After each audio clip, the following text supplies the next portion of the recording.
Hello students. अभी देखते हैं हम लोग पेपर 2 का सॉल्यूशन। तो पेपर 2 में सेक्शन 1 और सेक्शन 2 में तो फिजिकल केमिस्ट्री नहीं आया है। सेक्शन 3 जो है ये न्यूमेरिकल वैल्यू वाला, इसमें फिजिकल केमिस्ट्री आया है। इसके अंदर ये जो पहला क्वेश्चन है, सॉलिड स्टेट का क्वेश्चन है, तो इसका सॉल्यूशन देखते हैं हम लोग। ये जो क्वेश्चन है, डेंसिटी कैलकुलेट करना अपने को, यूनिट ध्यान रखना।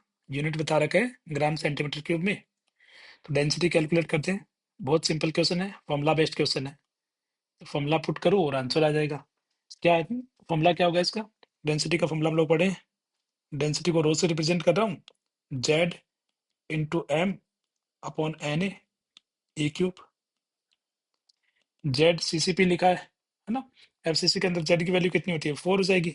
मोलर मास, तो एटॉमिक मास दिया मेटल का 105.6 डिवाइड बाई एन ए की वैल्यू लिख दो 6 इंटू 10⁻23।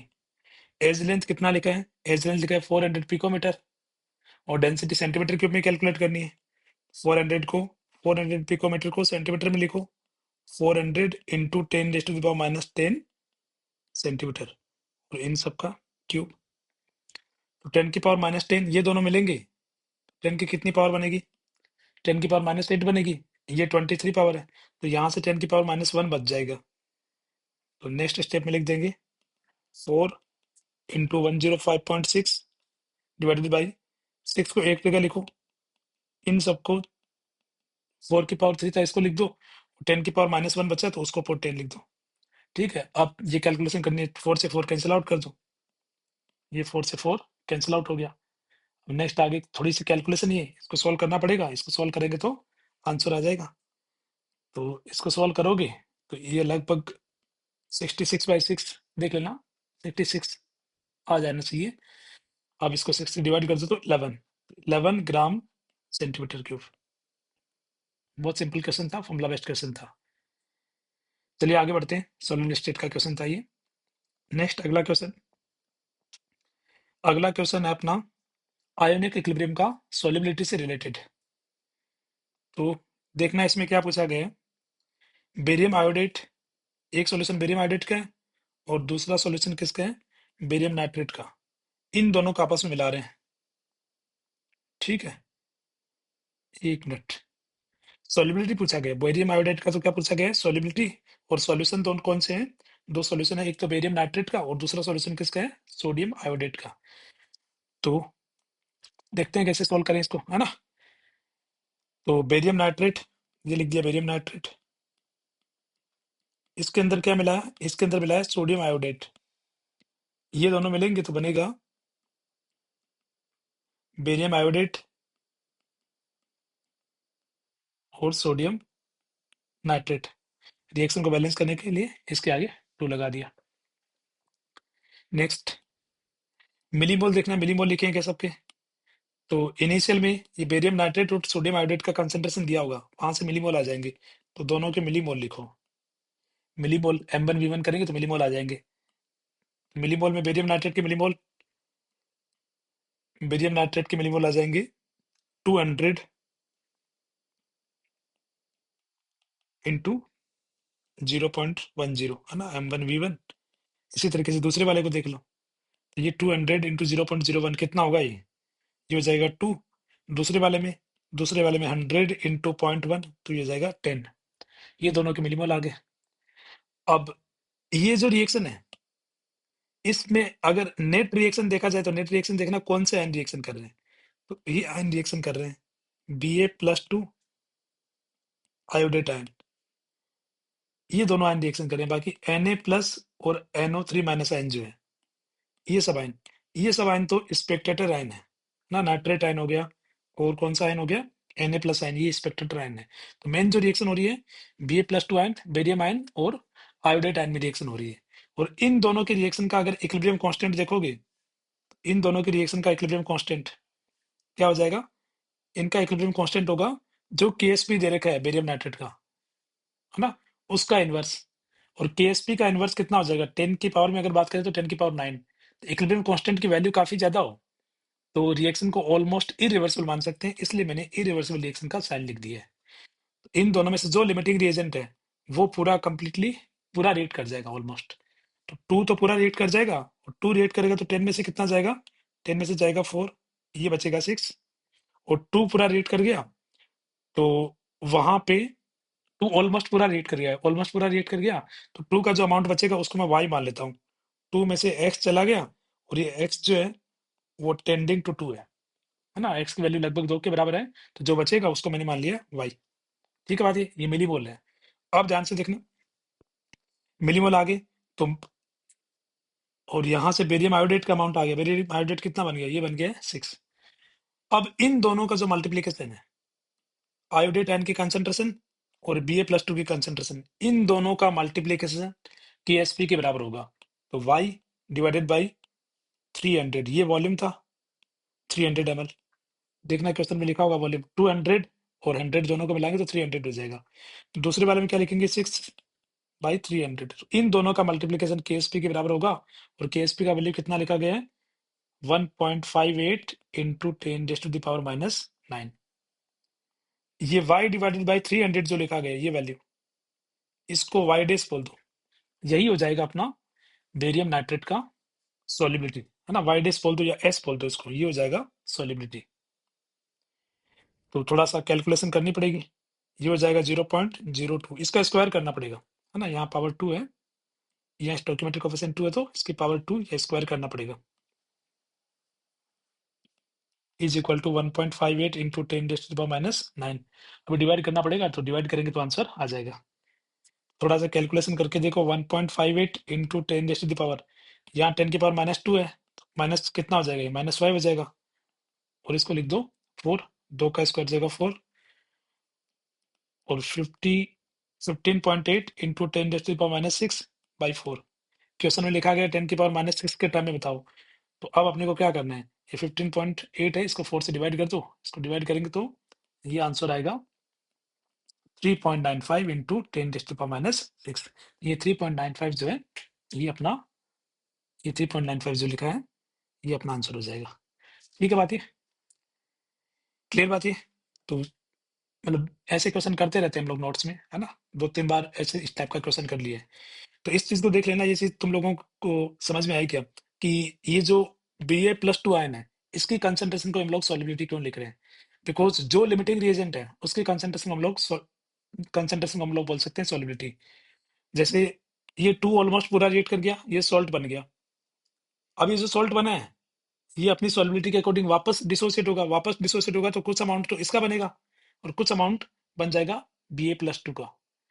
तो यहाँ पे तो 6 अमाउंट, पहले ऑलरेडी बहुत सारा अमाउंट है, तो थोड़ा बहुत अमाउंट बनेगा उसको नेग्लिजिबल मान लेंगे, ये तो 6 का 6 है, इसका जो नेट अमाउंट बचेगा वो सॉलिबिलिटी के बराबर होगा। तो ऐसी सिचुएशन में जब भी, मतलब जब भी इस टाइप का क्वेश्चन आए, तो जो लिमिटिंग रिएजेंट है, उस लिमिटिंग रिएजेंट का कंसंट्रेशन बहुत कम बचेगा लास्ट में, वही अपना सॉलिबिलिटी के बराबर आ जाता है। तो ये ठीक ठाक मॉडरेट सा क्वेश्चन था। चलिए आगे बढ़ते हैं।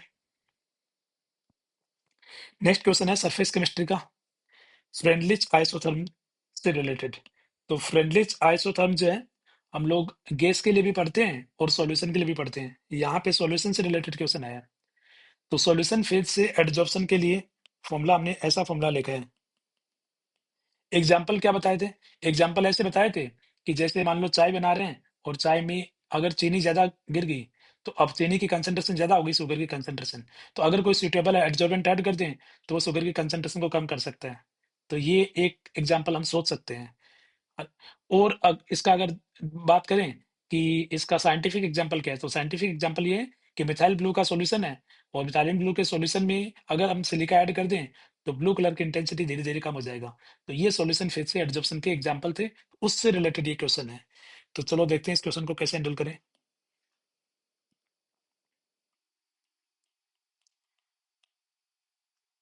तो डेटा क्या बता रहा है, डेटा में लिखा हुआ है कि एट ए गिवन टेम्परेचर 10 मिलीग्राम ग्राम इनवर्स और 16 मिलीग्राम ग्राम इनवर्स एक्वस फिनोल का सॉल्यूशन है। द कंसंट्रेशन एडजोफिनोल की कंसंट्रेशन ये है, और इनिशियल जो कंसंट्रेशन है, एक मिनट, द कंसंट्रेशन ऑफ एडजोफिनोल आर मेजर्ड टू बी, ये एडजो जो फिनोल एडजॉर्ब हो गया उसकी कंसंट्रेशन है, और ये कितना एडजॉर्ब हो गया उसकी बात है।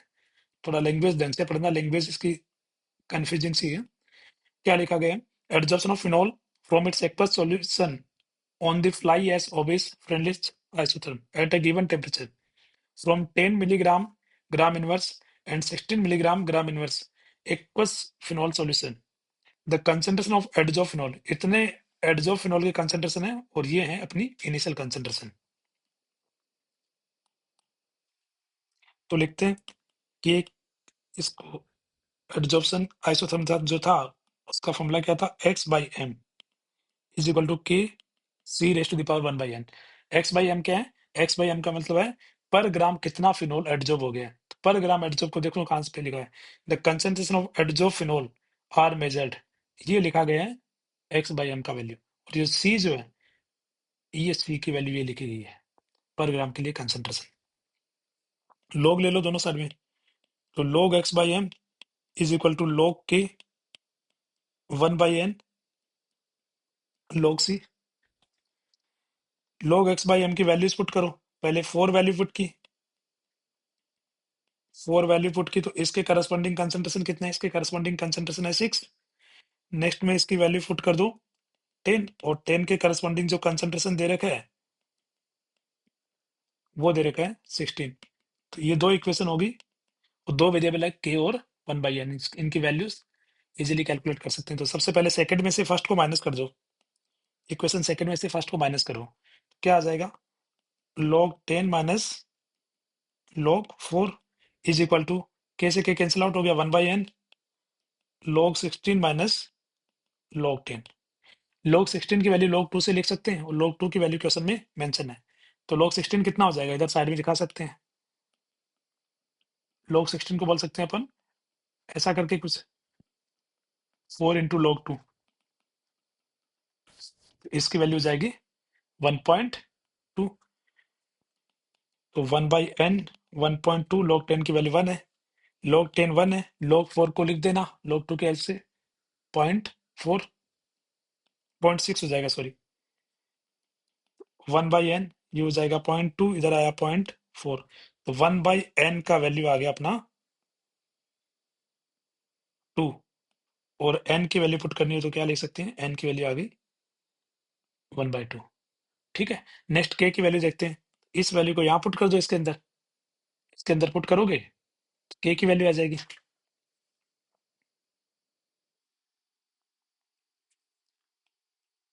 log 10 is equal to log के, और 1 बाई एन की जगह 2 पुट कर दो, 1 बाई एन की जगह 2 पुट किया इंटू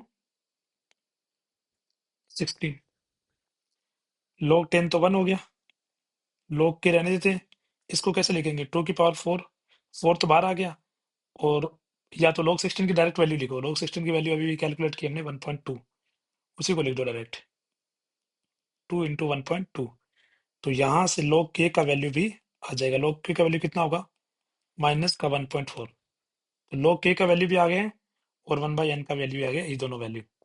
नेक्स्ट आगे बढ़ते हैं, आगे क्वेश्चन क्या बोल रहा है, क्वेश्चन ऐसे बोल रहा है कि अगर कंसेंट्रेशन हो at this temperature the concentration of adsorb phenol ना, अगर सी की वैल्यू ये हो तो जो फिनोल एडजॉर्ब हुआ है एक्स बाई एम उसकी वैल्यू क्या होगी, अगर सी की वैल्यू ये है, तो वापस एक बार यही फॉर्मूला यूज करो, इस बार के और 1 बाई एन की वैल्यू अपने पास में है,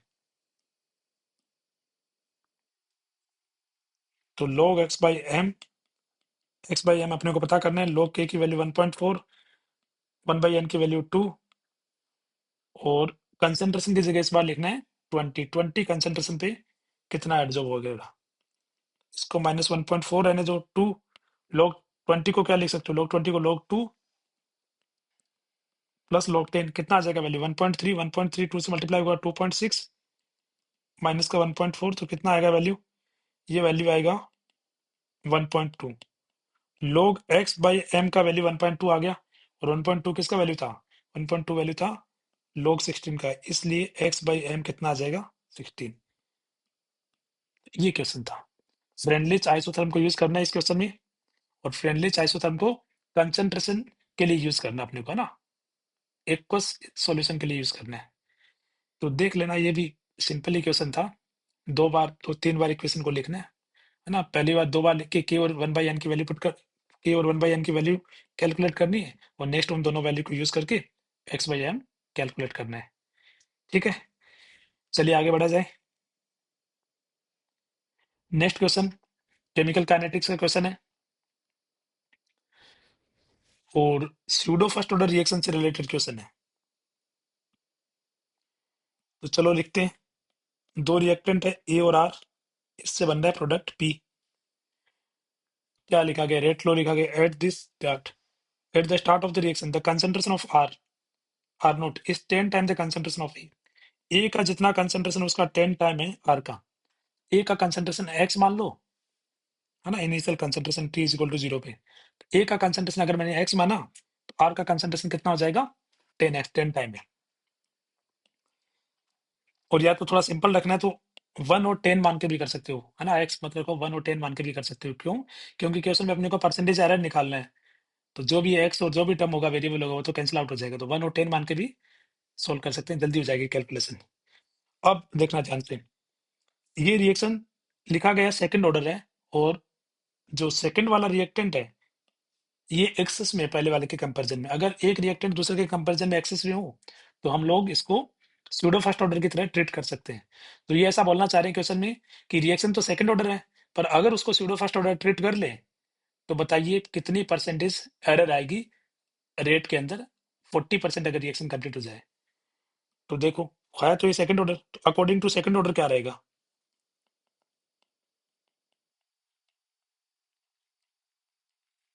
सेकंड ऑर्डर के अकॉर्डिंग तो रेट क्या है, रेट रहेगा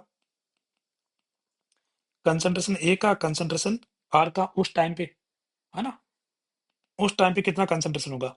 ए का कंसंट्रेशन 40% रेट कर गया है, 40% रेट करा दिया, कितना बचेगा, 0.4 माइनस हो जाएगा 0.6x, और जितना ए जाएगा स्टोइकियोमेट्री के अकॉर्डिंग उतना ही आर रिएक्ट करेगा, तो 10x माइनस 0.4x कितना आ जाएगा, ये आ जाएगा, यहाँ से तो आ गया 0.6x, दूसरे वाला कितना हो जाएगा 9.6x। इसको बोल दो ये रेट है ना, इसको R1 लिखना चाहो तो R1 लिख दो, R2 लिखना चाहो तो R2 लिख दो। सपोज मैं इसको R1 लिख रहा हूँ ना, 1 से ये मत समझना कि इसको मैं फर्स्ट ऑर्डर माना है, 1 से ये मतलब समझ लेना कि फर्स्ट केस में हमने रेट को 1 माना है। अभी अगर इसको सेकंड ऑर्डर ये स्यूडो फर्स्ट ऑर्डर माने तो कैसे करेंगे सॉल्व, ऐसे पैरेलल में लिख देते हैं pseudo second order, pseudo first order, pseudo first order अगर इसको मान लिया जाए तो स्यूडो फर्स्ट ऑर्डर के अकॉर्डिंग रेट आएगा K A into R. Pseudo first order मानेंगे तो हम एक ये जो एक्सेस के अंदर है, कौन सा था एक्सेस के अंदर, आर, जो एक्सेस के अंदर है उसको हम लोग कांस्टेंट मान के चलेंगे, ये एक्सेस में था, इसको हम कांस्टेंट मान लेंगे कि ये चेंज नहीं हो रहा, है ना, तभी उस आर को के साथ में मिला के डेस लिखते थे, के और आर को मिला के डेस लिखते थे, आर को क्या मान लेते थे, आर को ऑलमोस्ट कांस्टेंट मान लेते थे, तो उसको कांस्टेंट मान लेते हैं। तो अब अगर उसको कांस्टेंट मान लिया है तो जब 40% रिएक्शन पूरी हो जाएगी तो रेट जो होगी उसको मैं लिख रहा हूँ R2 कितनी होगी, के ए की कंसंट्रेशन कितनी बचेगी 0.6x, और आर की कंसंट्रेशन वही मान लिए जो इनिशियल कंसंट्रेशन दे रखी थी। तो स्यूडो फर्स्ट ऑर्डर मानेंगे तो कुछ ऐसा रहेगा, स्यूडो फर्स्ट ऑर्डर माना तो एरर कितना हुआ, कितना एरर हो गया, R2 माइनस R1, है ना, स्यूडो फर्स्ट ऑर्डर माना तो रेट कितना है और एक्चुअल में सेकंड ऑर्डर के अकॉर्डिंग रेट कितना था, ये एरर हो जाएगा। परसेंटेज एरर कैलकुलेट करना हो तो R2 minus R1 divided by R1, इसको सॉल्व करेंगे तो परसेंटेज एरर आ जाएगा के इंटू 0.6x 10x माइनस के into 0.6x 9.6x divided by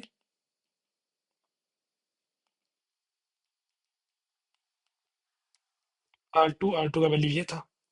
जो जो कैंसिल आउट हो रहा है उनको कैंसिल आउट कर दो, है ना, इसको थोड़ा सॉल्व करके देखो क्या आएगा, ये परसेंटेज एरर बोला है तो 100 से मल्टीप्लाई भी कर देना,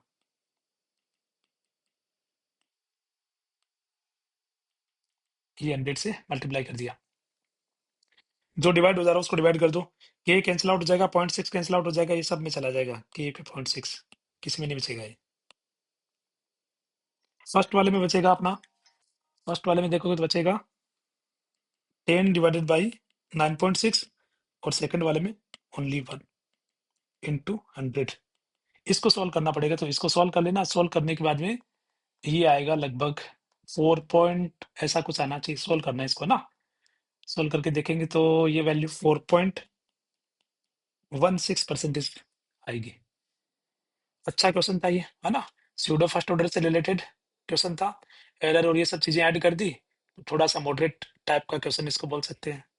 डिफिकल्ट बोले तो डिफिकल्ट भी, डिफिकल्ट एंड पे मान सकते हैं इस क्वेश्चन को। क्लास में बहुत बार बताया जाता है इसके बारे में, स्यूडो फर्स्ट ऑर्डर रिएक्शन के बारे में, कि स्यूडो फर्स्ट ऑर्डर 3 तरीके से रिएक्शन हो सकती है।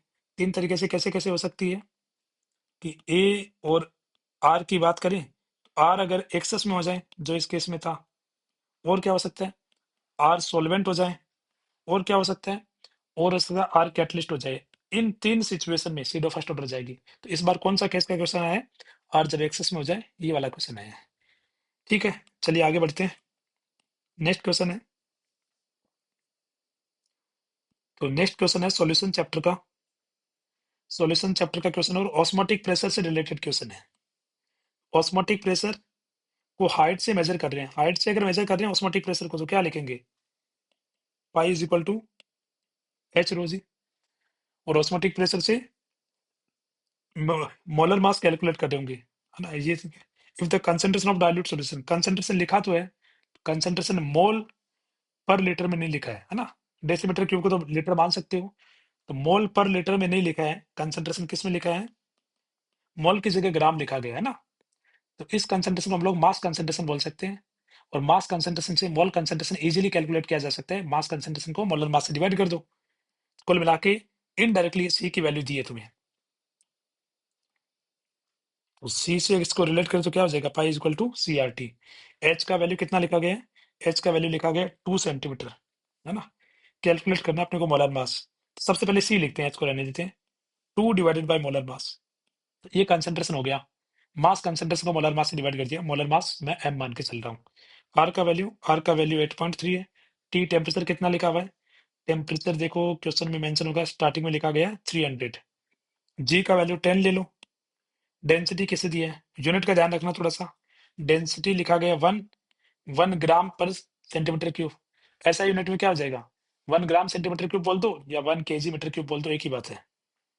तो डेंसिटी हो गया 1, और हाइट लिखा गया अपना 2 सेंटीमीटर लिखा गया हाइट। उस 2 सेंटीमीटर को, ये जो 2 सेंटीमीटर है, इसको ऐसा यूनिट में लिखना है मीटर के अंदर। कितना लिखेंगे मीटर के अंदर, मीटर में लिख देंगे इसको 2 इंटू 10⁻²। एम एक वेरिएबल है, इसको सॉल्व करना है। जो जो कैंसिल आउट हो रहा है करो कैंसिल आउट।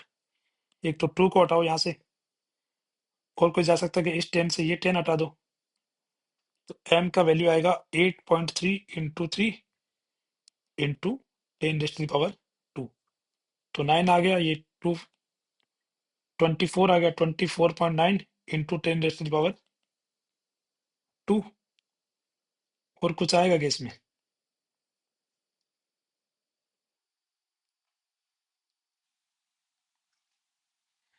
तो इसमें एक ये जीरो मिस हो गया यहाँ पे देखना, 10⁻² लिखा हमने, तो ये थोड़ा सा कैलकुलेशन मिस्टेक होगी, तो एक 10 की पावर और रहेगी, है ना। तो 10 की पावर 2 की जगह 10 की पावर क्या रहेगा, 3 रहेगा ये।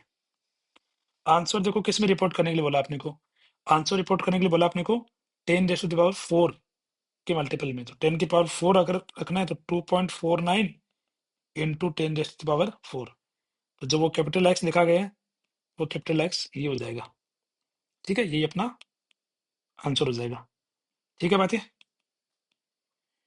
तो आसान क्वेश्चन था ये, बस थोड़ा सा यूनिट का ध्यान रखना था। क्लास में स्टूडेंट को बताते हैं कि अगर डेंसिटी दिया है सॉल्यूशन का, तो डेंसिटी को भी हम ट्रीट कर सकते हैं, डेंसिटी को भी कंसंट्रेशन बोल सकते हैं। डेंसिटी का नाम भी बताया तुम लोगों को कि डेंसिटी को हम लोग मास कंसंट्रेशन बोल सकते हैं। तो यहाँ से आइडिया लग जाता है अपने को कि डेंसिटी दे रखा है, इट मीन्स इनडायरेक्टली कंसंट्रेशन दे रखा है, बस मोलर मास से डिवाइड करना बचा है। तो ठीक है, ये क्वेश्चन भी इजी क्वेश्चन है, मॉडरेट लेवल का सा क्वेश्चन मान सकते हैं यूनिट की वजह से। चलिए आगे, तो नेक्स्ट क्वेश्चन अपना इलेक्ट्रोकेमिस्ट्री से रिलेटेड, इलेक्ट्रोकेमिस्ट्री का क्वेश्चन है ये, और इलेक्ट्रोकेमिस्ट्री में फ्यूल सेल से रिलेटेड क्वेश्चन है ये। तो फ्यूल सेल में बता रखा है स्टूडेंट्स को कि फ्यूल सेल की जो नेट रिएक्शन होगी, नेट सेल रिएक्शन होगी, वो जो गिवन फ्यूल है उस फ्यूल की कंबसन रिएक्शन होगी। तो गिवन फ्यूल कौन सा अपने पास में, ब्यूटेन। तो सबसे पहले इस क्वेश्चन में ब्यूटेन की कंबसन की रिएक्शन लिख लीजिए। ब्यूटेन का कंबसन करेंगे 4CO2 और 5 बनेगा H2O। नेक्स्ट ऑक्सीजन को बैलेंस करिए, यहाँ से 8 ऑक्सीजन आया, यहाँ से 5, कितना हो गया 13, 13/2 ऑक्सीजन के मॉलिक्यूल हो गए। अब देखना अपने को इसमें सेल पोटेंशियल पता करना है। तो सेल पोटेंशियल क्या होता है, डेल्टा जी नोट से हम सेल पोटेंशियल पता कर सकते हैं, -NF E नोट सेल। पता लगाना पड़ेगा कि इस रिएक्शन में कितने इलेक्ट्रॉन इन्वॉल्व है। तो इलेक्ट्रॉन इन्वॉल्व का पता लगाने के लिए बता रखा है स्टूडेंट को कि ऑक्सीजन से डील किया करो। ऑक्सीजन का ऑक्सीडेशन स्टेट 0 है, 0 से -2 में जा रहा है, तो एक ऑक्सीजन के लिए 2 का चेंज। टोटल ऑक्सीजन के एटम देखो कितने हैं, मॉलिक्यूल तो 13/2 है, और एटम कितने हो जाएंगे, एटम हो जाएंगे 13। एक एटम के लिए 2 का चेंज, तो 13 एटम के लिए कितने का चेंज हो जाएगा, 26 का चेंज हो जाएगा। तो नंबर ऑफ इलेक्ट्रॉन इन्वॉल्व यहाँ पे है 13 × 2 26, ये रहेगी अपनी एन की value. Delta G naught data दे रखे हैं, तो फॉर्मेशन के डेटा दे रखे हैं, तो प्रोडक्ट माइनस रिएक्टेंट लिखो, यहाँ से डेल्टा जी नोट आ जाएगा। तो डेल्टा जी नोट कितना आएगा, प्रोडक्ट में CO2 का वैल्यू 394 लिखा गया है, तो 394 × 4। नेक्स्ट लिखा गया वाटर का वैल्यू -237, स्टोइकियोमेट्रिक कोएफिशिएंट है 5, ये तो प्रोडक्ट हो गया। नेक्स्ट देखना अपने को रिएक्टेंट। रिएक्टेंट में ऑक्सीजन तो एलिमेंट है, इसका तो लिखेंगे नहीं, प्योर एलिमेंट के लिए वैल्यू होती है 0। ब्यूटेन के लिए लिखेंगे, ब्यूटेन का वैल्यू लिखा गया -18। तो इसको थोड़ा सॉल्व करना पड़ेगा, सॉल्व करेंगे तो ये कितना हो जाएगा, इसकी वैल्यू आ जाएगी -1576, और इसी तरीके से दूसरे वाले को सॉल्व करना, ये आ जाएगा 1185